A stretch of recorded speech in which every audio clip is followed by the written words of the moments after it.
Fox News alert Hamas terrorists murdering more than 800 in Israel over the last couple of days, including at least 9 Americans.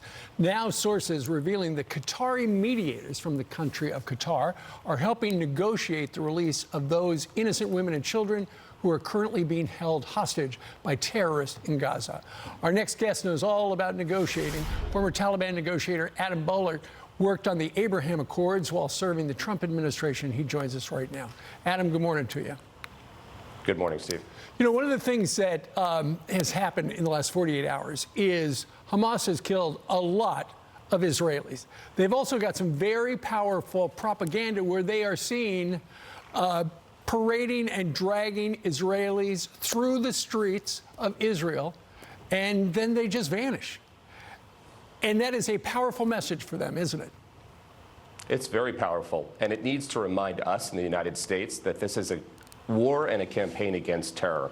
It's not about Israeli citizens versus Palestinian citizens. This is about Hamas, backed by Iran, against people that want stability and peace.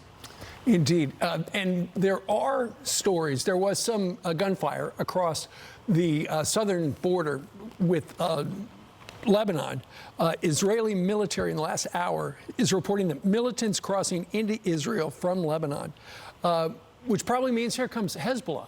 As bad as Hamas is, Hezbollah is worse, and it looks a lot like coordination to support that Wall Street Journal story that essentially Iran gave the green light for all this to happen. This is 100% coordinated against terrorist entities. So you have Islamic Jihad in there, too. But again, let's be clear. This is exactly what this is. It's a terror attack. We're very familiar with terror attacks from 9/11. This is a terror attack that killed innocent women and children and Americans in this. And so it's all this is. Adam, have we heard enough from the White House? I think the initial reaction has been fine. I think they should continue to send military arms support. So far, it's been okay.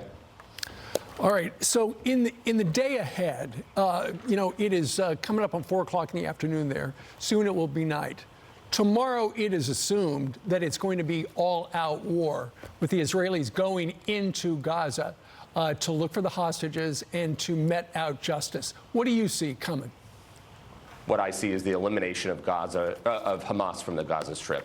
I do not believe that Hamas can continue as a permanent fixture in the Gaza Strip after what's happened on Saturday. Indeed. And what do you make of the fact that neither U.S. nor Israeli officials, none of Israel's intel services, had any specific intel that this was about to happen? How's that possible? I corresponded with the former national security advisor in Israel yesterday a bunch over WhatsApp. The reality is they're just fighting right now, and so they haven't gone back and looked at what happened. I have my opinions, which is Israel is very high-tech in exposure, and sometimes when you're very high-tech, you miss very low-tech. So that is completely conjecture, but I don't think they know completely right now. Right. And Adam, before you go, according to the Times of Israel, the president of Iran is praising Hamas. Of course, he coordinated all of this. I mean, look, this is a great move for Iran because it scuttles the work that Saudi Arabia was doing on coming to the Abraham Accords. So this is look at the timing. Right. It is essentially to try to stop that because it's very bad for Iran. So make no mistake, Iran is behind this. Indeed. It sure looks like it. Adam Boehler, thank you very much for joining us live.